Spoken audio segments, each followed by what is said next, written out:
Viewer voice messages, ladies and gentlemen. Here we are, another weekend. A couple hours from now, the New Orleans Saints will be playing the Atlanta Falcons, and we'll be covering the hell out of that. It is Saturday. I am recording this on a Saturday, releasing this on a Sunday.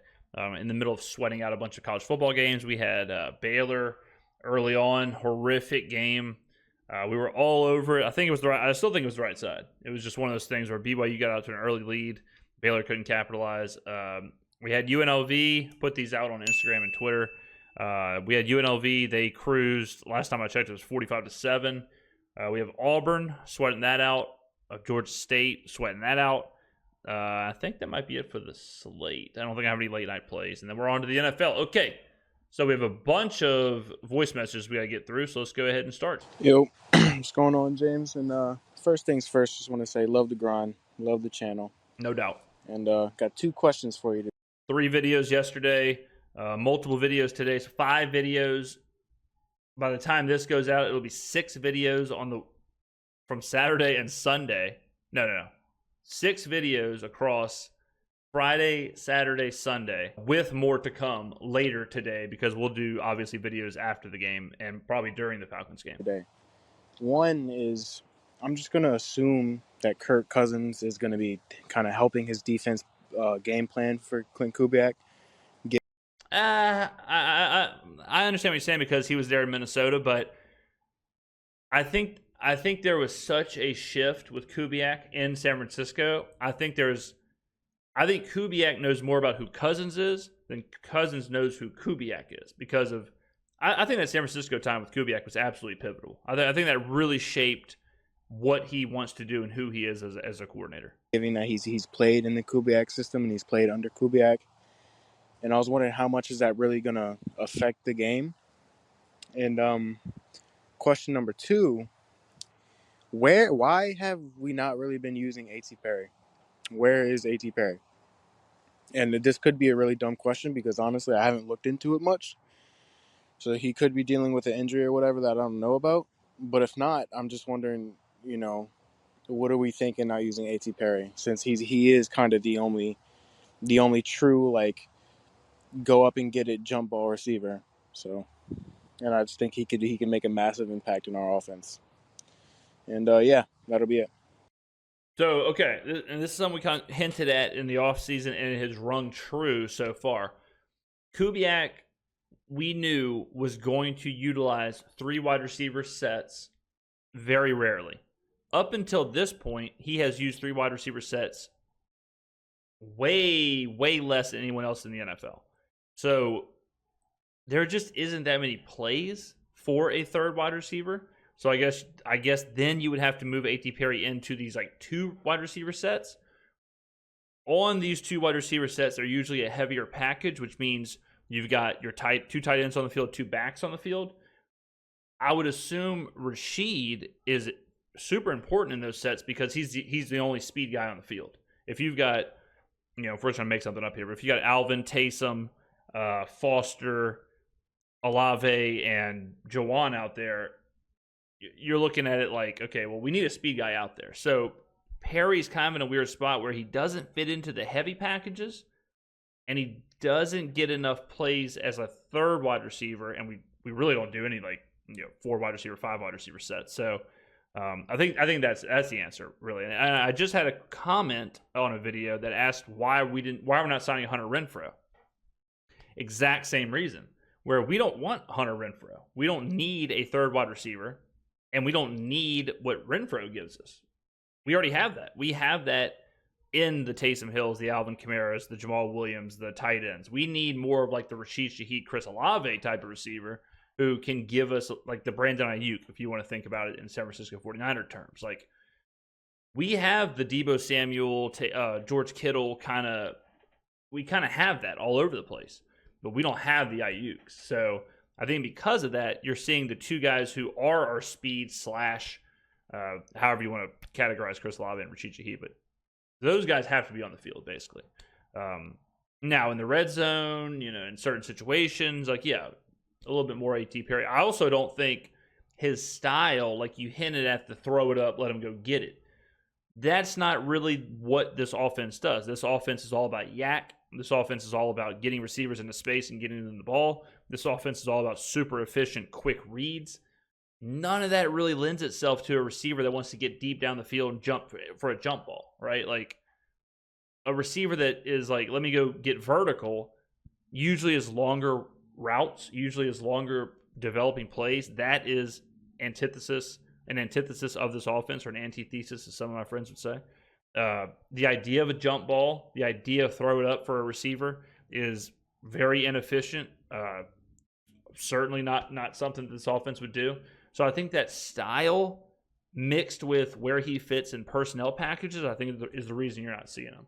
And yes, I'm sure it's frustrating, but it's kind of what we knew coming into the season, is that those players. I guess the same for like Jordan Mims. Like Jordan Mims is our third running back. Okay, well, in this offense, like when would a third running back ever get on the field? Because if you are getting to that third carry, fourth carry, it's probably going to go to a fullback, or it's probably going to go to a wide receiver, which we've seen, where he get carries out of the backfield and on sweeps. But then you throw in, we have Taysom Hill. So our third running back is actually like our seventh rushing option. Our third wide receiver is actually like our sixth wide receiver option. So it's a little different than other teams. But I hope that answered your question. Okay, so what do you think if Clint Kubiak gets a head coaching job? Who do you see stepping up, and do you feel like a lot of play calls that we have currently will stay the same, or will they be modified? Because, within a year or so, the league would have caught up to the system. So what are your thoughts on that? Two-part question. Part one, if Kubiak gets a head coaching job, I have full faith that Andrew Janocko or somebody else in his staff will be able to step in. And that's kind of the good point of one of the good points of these systems, is that everyone is saying the same thing. It's the same system. Everyone believes the same philosophy. They're all designing the same way. They're all, everything's the same. So obviously there's masterminds, and losing Clint would not be good. But I have faith that the people that he has on his team could continue that system going. So, and the second part, I mean, the plays aren't static. Like there's no playbook that's just the same playbooks all the time. Like the plays that we've seen for the first two games are probably already changing. They're already evolving. They're already shifting. Coaches adjust week to week. They adjust quarter to quarter. Some plays get run once and get thrown out of the playbook. Some plays get run once in a very specific spot. So it's up to the coaches to keep adjusting. So it's certainly, the offense 100% will evolve every year, and it will evolve every week, and it will evolve. And that's what makes a great coach, defensively and offensively. Like it's up to those coaches to change things. So good question, or good two questions. Got buy one get one free on the questions right there. Anonymous, again, this is the sequel. Now I realize that Anonymous is not the same person. You can choose to have your name in there or go by Anonymous. So at first I thought it was the same person, but it's different. Hey man, it's me, ya boy, Z Poppy 11 out here in Tucson, Arizona representing. I finally got around to making a recording for, the face of the franchise. That's right. So I was in the Phoenix airport recently for like 3 or 4 hours. Interesting airport. I'm not going to say it was nice. No offense, no hate. The new part of it, the updated part of the Phoenix airport, is okay. It's got like 3 restaurants. But the old part of the Phoenix airport, tough scenes. But it is what it is. Salt Lake City airport, though, very nice. Really enjoyed that one. Face the franchise. I appreciate that little nugget you threw in there. We really are. I'm just here, I'm trying to set the mood, hey, this ain't nothing but a loss. And what I mean by that is like, hey, Yeah. It's a long season, dude. It's a long season. We didn't have Taysom, which hurt us. Losing McCoy in the first drive, dude, really hurt us. Brutal. I mean, at Changed that point, everything. it's kind of like, the game plan kind of went to doo-doo, Yeah, agreed. So I'm not stressing. I mean, I was stressing. It was a horrible loss after that Olave touchdown. I mean, I thought we had the game in the bag, but Same. I ain't stressing about Carr, that interception, bad throw. Oh well, he's gonna have them.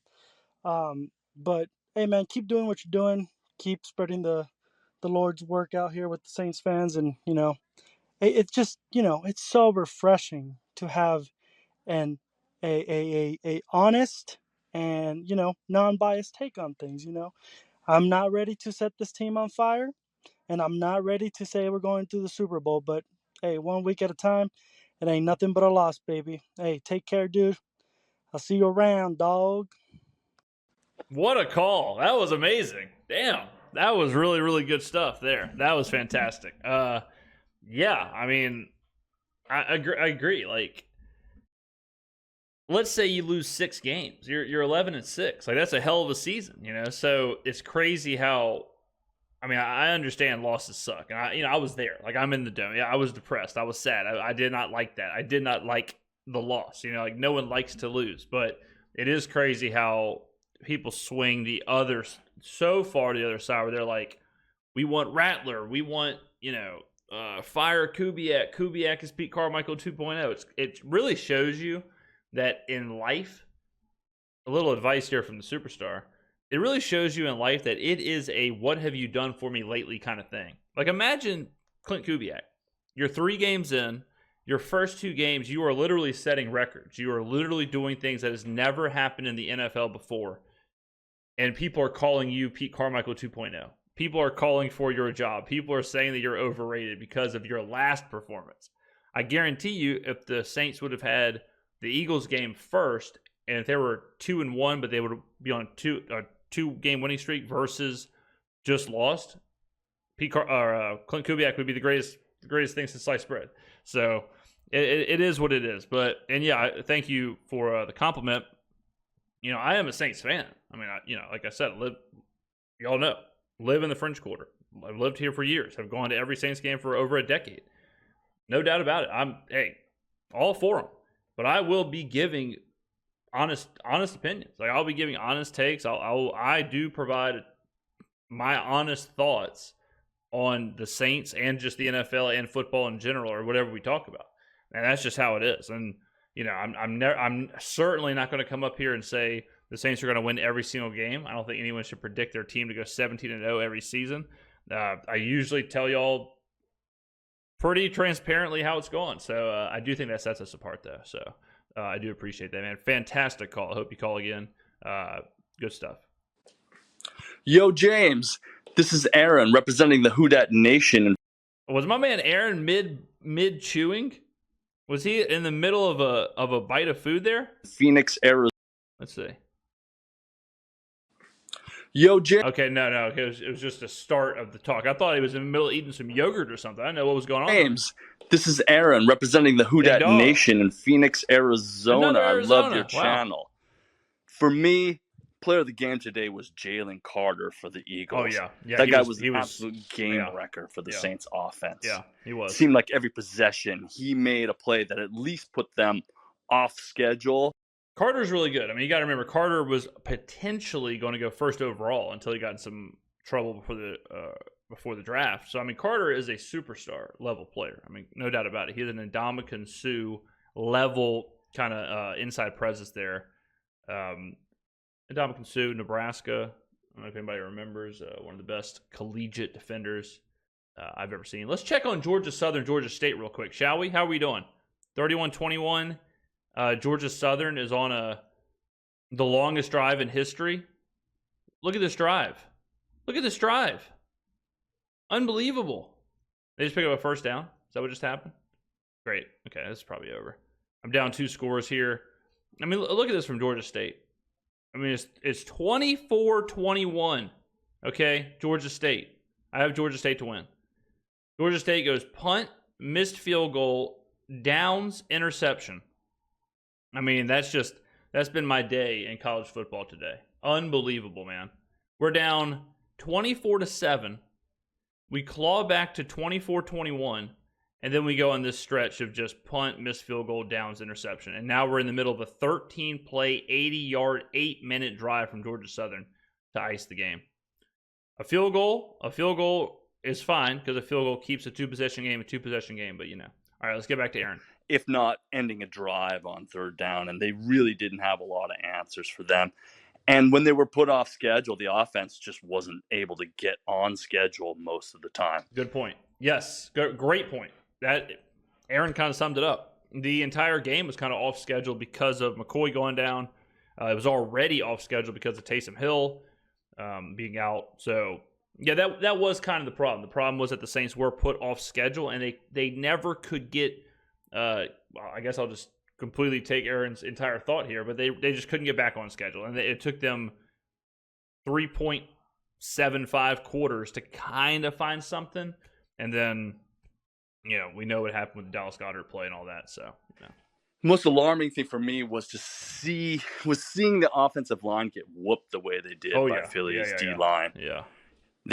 They dominated the first two games, and then today it was quite the opposite. We'll see if they have answers for that moving forward. Yeah, I know this was from 5 days ago, but going into the Atlanta game, we'll be out McCoy. Obviously, he had surgery, and then we're also out Cesar Ruiz. So, Atlanta, their defensive line is nowhere near Philadelphia, but it'll be interesting to see how this offensive line can kind of figure it out. I'm not so worried about the defense. Not to say that they had a good day today, because they did not. Yeah. But I think they'll be able to get it together. I agree. I'm not worried about the defense. That said, man, 3rd and long was absolutely brutal for them today. Yeah.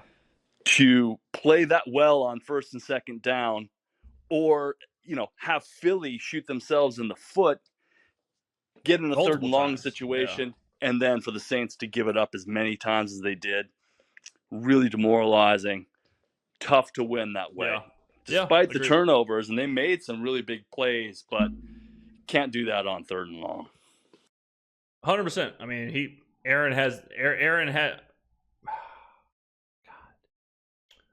it figured out.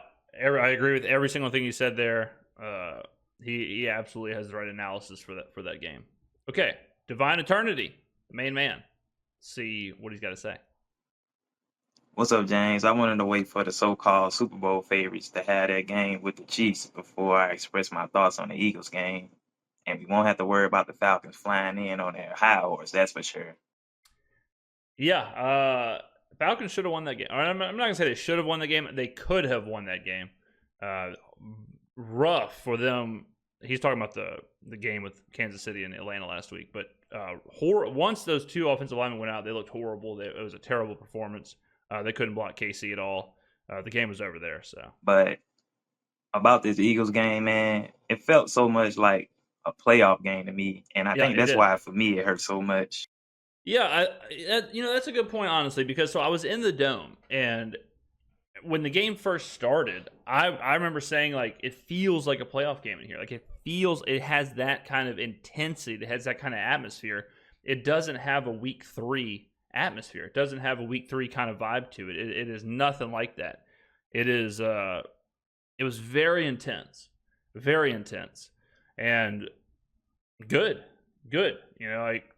Fine. I mean, we want to play in big games. We want to play in that kind of a style game. And even games last year, like the Detroit game and the Jacksonville game, and they didn't feel anything like this. I mean, this was two teams that are, I think, good teams. I think you could see that. And I think you're right, too. That's probably why it stung so bad, is because it was such an intense playoff atmosphere where it's like the loss kind of hurt a little more than normal.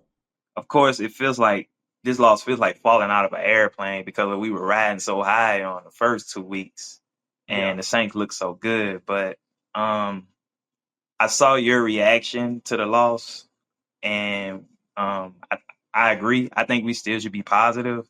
I just think on the negative side, man, I just feel like we got like a preview of what can possibly happen. Yeah, for sure. We should still be positive because of what we've done so far. And we're 2-1 and everything else. But I do agree that it did show kind of like the volatility with this team, where everything is kind of shallow. Like the offensive line is shallow, the wide receivers are shallow. Like if everything is running optimally, the Saints are a contender. The Saints are a legitimate team. If pieces start falling off, offensive line, wide receivers, Alvin Kamara, like if those pieces start falling, and you got to turn to Mason Tipton, A.T. Perry, Jamal Williams, all of a sudden it's like, okay, well, we're not contenders anymore. So it showed us that we do have a high ceiling and a low floor relative to that ceiling. We're a team where, like the Eagles. Like the Eagles, they lose AJ Brown, they lose Devontae Smith. There's a ton of talent everywhere on the team to kind of mask it and still have them win and still have them competitive. The Saints drop off is pretty significant. Like the drop off from just Eric McCoy all of a sudden is, well, I guess we play Lucas Patrick there. I guess Udo goes to left guard. I guess Sadaveri goes here. I don't know what's going on. Wide receivers, Chris Olave goes down. We only have like 3 wide receivers on the roster. I think in Atlanta, we're only bringing, I want to say we're bringing like 4 wide receivers. We don't have this, and I mean, it is what it is. But even like Carr goes down. There's no veteran backup. There's no Gardner Minshew. There's no Joe Flacco. It's Spencer Rattler and Jake Haener. So we're a really good team. It kind of reminds me of like a Tesla.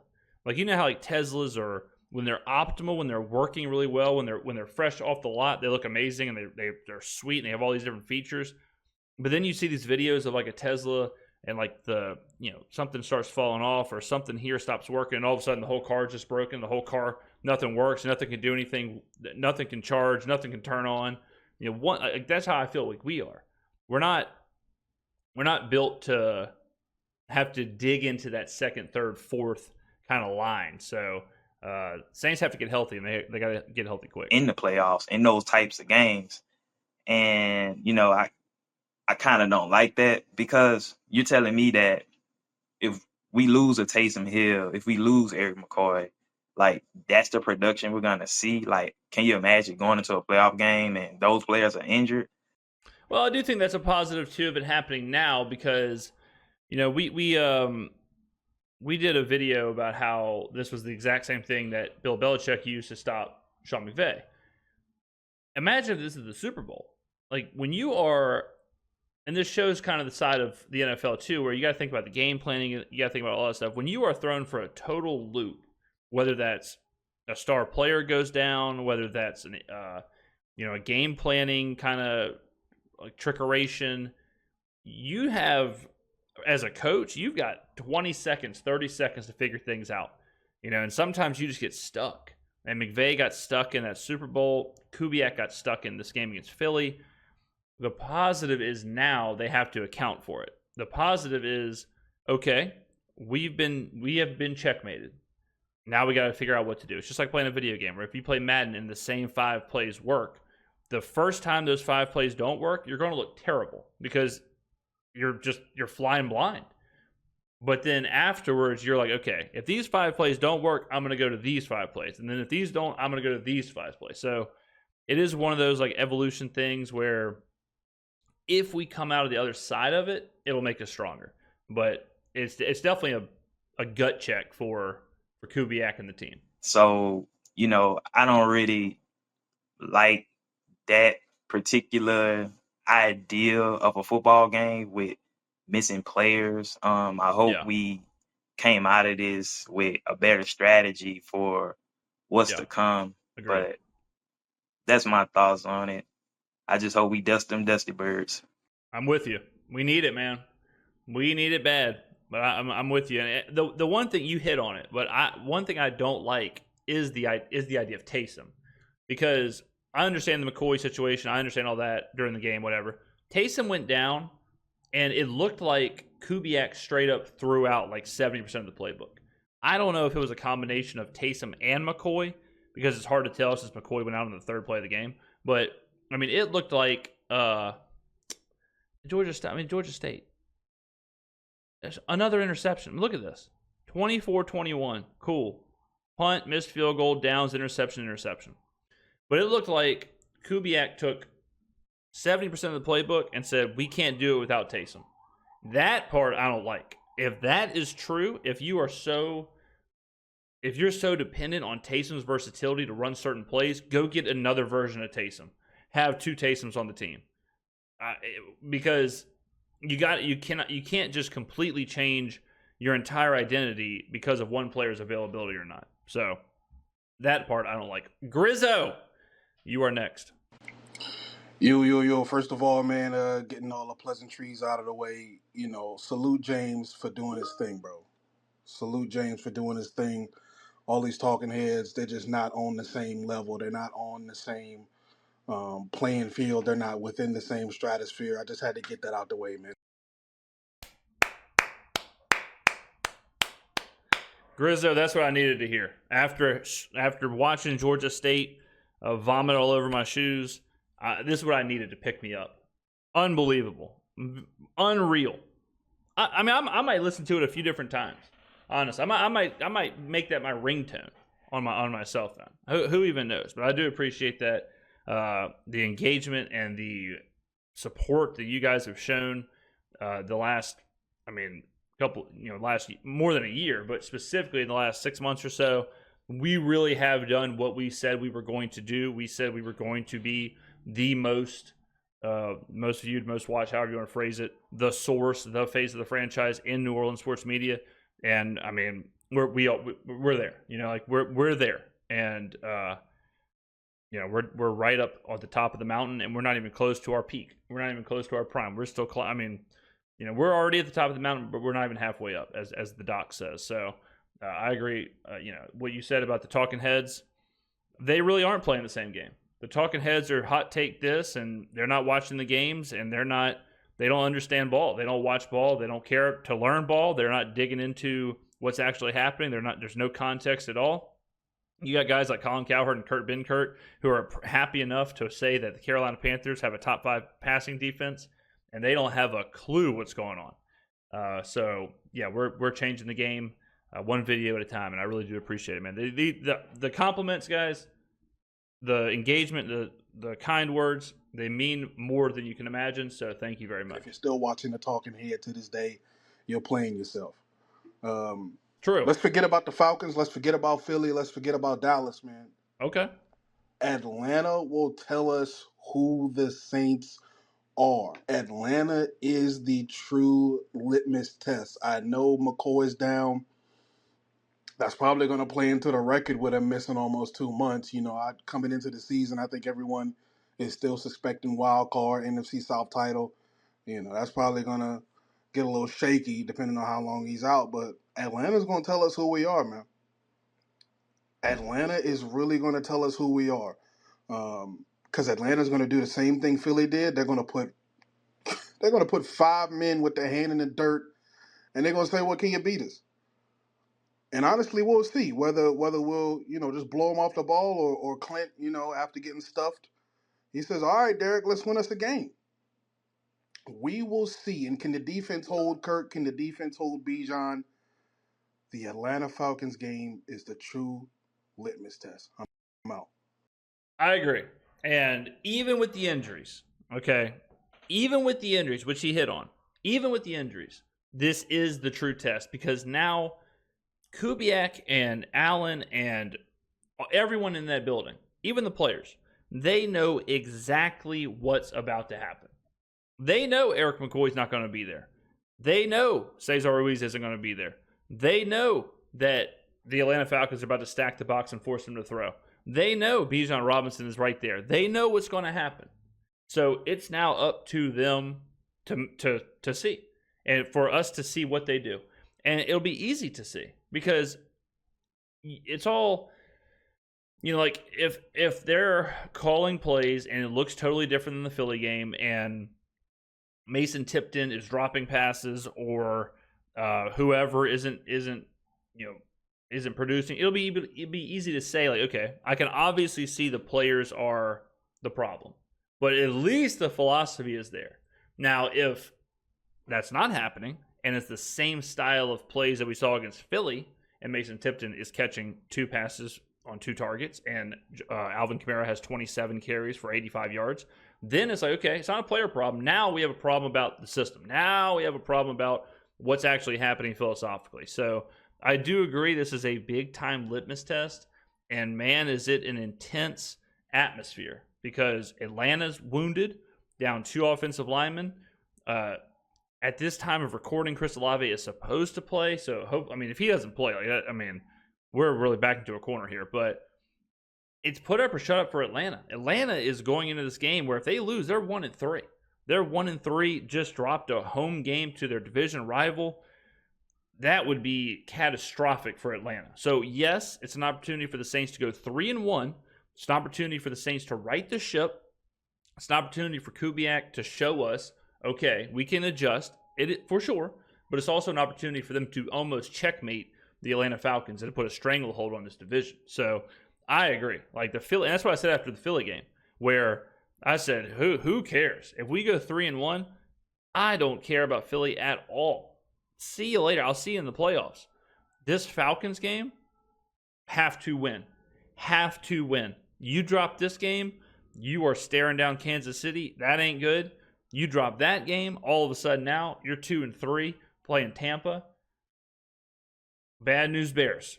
Okay? So we got to get healthy, but we also have to adjust. And I do not want to see what I saw against Philly. I do not want to see 28 carries for Alvin Kamara. I do not want to see Derek Carr having 55 passing yards at halftime. Wake up, Klint Kubiak. Wake up. Adjust. Make it happen, Cap'n. Okay? Rizzo, thank you very much for the call, man. Fantastic stuff. Okay, I get it. Kevin, you're up next, my man. I saw the injury report. This is from 6 hours ago. So Kevin's on it. So Kevin he's up to date. He is as up to date as it gets with the injury report. He might be more up to date than I am because 6 hours ago I was sweating out Baylor vomit all over my shoes. Everybody's the sky's falling. Everybody needs to pause for a second. Let's remember what type of defense we are. Okay, we got some of the best DBs in the league. We got a good linebacker room. DeMario is hurt. And he knows that. DeMario's not playing, which is scary. You have a force on D-line. We're getting Colin Saunders back. All we need is Kubiak to do his magic with Taysom Hill, Kamara, and use these bub means. We got Mason Tipton. Nobody really seen Mason Tipton in action. Use what we got. We still got Shaheed. We still got Jawan Johnson. We still got Foster Moreau. Use what we have. Get this running game going with Taysom and Kamara, and we're going to be fine. So everybody need to just calm down. I wouldn't be surprised if the Saints put up 30 in this game. So, I mean, Kevin has some good points here where it's like, look, we know the injury report, but there are still players out there. Yes, we have Eric McCoy's out. Yes, Cesar Ruiz is out, but we still have Alvin Kamara. We still have Chris Olave. Please, Olave, play. We still have Derek Carr. We still have the defense. We still have Marshawn Lattimore and Drake London. We still have Tyrann Mathieu. We still have Carl Granderson and Chase Young. Like, they're still down 2 offensive linemen. Kirk Cousins still looks like he might need a walking cane. Like, there are still positives to this. And it's really easy to see it from a lens strictly from the Saints side. But if you are the Falcons, you're thinking, like, imagine if you're a Falcons fan, okay? You're coming into this game. You're thinking, 2 best offensive linemen are down. Kirk Cousins looks like he can barely move. Kyle Pitts has been on a milk carton for literally his entire career. Bijan Robinson's coming off a game where he just averaged less than 3 yards a carry. Like, the sky is kind of falling for you right now. So for the Saints, it seems like, oh, well, all right, that's it. Game's over. Okay, no way we win. But for the Falcons, you're probably thinking the same thing. You're probably thinking like, all right, well, let's just end this season and get to the Penix stuff. Let's just get to Michael Penix next year. So it's like both teams are in their own echo chambers of just total like negativity. But someone has to win this game. So is it going to be the Drake Londons, the Bijan Robinsons, the Kyle Pitts, LOL, the Kirk Cousins, and their defense that wins it? Or is it going to be the Derek Carr, Chris Olave, Alvin Kamara, and our defense that wins it? Up until right now, I would say we have the better defense. Offensive lines are a total wash. They're both just as injured. Wide receivers, if you say wide receivers versus the defensive backs, I would say we have the advantage because Drake London, he has a much tougher matchup against Marshawn Lattimore than Chris Olave has. Now, granted, again, Olave's hurt, so a lot of what I'm saying depends on his health. And we saw the DVOA stats. Saints, number 3. Third in the NFL in taking away the wide receiver 1. That ain't good for Drake London. Falcons, 20th and taking away the wide receiver 1. That is good for Chris Olave, so that's an advantage for the Saints. There's a lot of good stuff there, so it's going to come down to the negative stuff is a wash, I think. I know the offensive line's hurt. We know the Atlanta offensive line's hurt, so wash it out. So the players on the field, someone made a great comment in one of my videos this morning, and I replied to it. But he said something like, basically both teams have a total disaster on the offensive line, and it's just going to be what other pieces can pick up the team. That's going to be it. Can Carr be better than Cousins? Can Kamara be better than Bijan? Can Olave be better than London? That's what we're going to focus on here. And can Kubiak be better than Robinson? Because, yes, the blueprint is out on how to beat the Saints. The blueprint is out on how to beat the Falcons. Because once those two offensive linemen went out, Spagnuolo and the Chiefs wrecked the whole game. Do I trust Dennis Allen or do I trust Raheem Morris? I trust Dennis Allen. Do I trust Clint Kubiak or do I trust Zach Robinson? I trust Clint Kubiak. The Falcons' offense has not been great for all kind of different reasons. So you take an offense that already hasn't been great, have a couple of injuries. Yeah, it's in Atlanta, but I think even with the injuries, the Saints have a good opportunity to win this game. I don't think they're guaranteed to win the game. I'm not saying we should win the game, but I think we have a fantastic opportunity to win the game. I agree with what Kevin's saying here, where it's yeah, I get it, but there is a game to be played. 100%. You go back to last year, first game of the season, Aaron Rodgers tears his Achilles on the first play. Zach Wilson comes in. What happens? Jets beat the Bills. Yeah, there are injuries. Yes, that's a huge downgrade from Aaron Rodgers to Zach Wilson without any prep, but the Jets still found a way to win the game. So you do have to do that. This is something that has to happen. So it's up to the Saints to make that happen. But yeah, I agree 100%. All right, ladies and gentlemen, good stuff there. Fantastic. Thank you all very much for the calls and the messages. Keep it going. A few hours from now, we'll be playing the Falcons. At any time, call the speak pipe. You have a minute 30 to let me know what you're thinking. Call during the game. Call at halftime. Call after the game. Whatever you want to do, let me know. Thank you very much for calling. Thank you very much for watching. Who dat? And I will see you in the next video.